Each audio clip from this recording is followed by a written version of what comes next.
C'est bête, mais j'y pense encore. Je me souviens encore de son sourire si chaleureux la première fois que j'étais entrée dans le magasin. Il avait les yeux bruns. J'ai toujours trouvé que les yeux bruns avaient un certain charme. Mais lui, il avait son charme bien à lui. Je me souviens même de sa coupe de cheveux et des premières paroles qu'il m'a dites.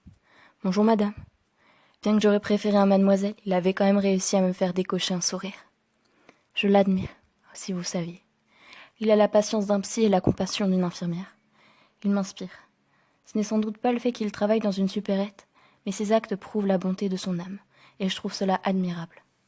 Toujours les mots justes pour les mots d'une vieille dame. C'est dans sa force de caractère que se trouve son charme. Il est parfaitement imparfait, et c'est cela qui le rend magnifiquement humain. On dit souvent aux enfants que les super-héros n'existent pas, mais lui serait la preuve vivante que les adultes mentent aux enfants.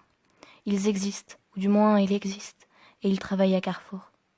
Chaque jour qui passe, il offre ses plus beaux sourires aux clients. Il partage sans le savoir lui-même un petit bout de bonheur qui égaye la vie des autres. Il vit et fait vivre. Il faut s'entourer de gens qui nous donnent soif de vivre, qui touchent notre cœur et nous murmurent de la bonté de leur âme. Il faut s'entourer de gens comme lui. De gens qui se battent pour faire vivre le monde. C'est bête, mais j'y pense encore.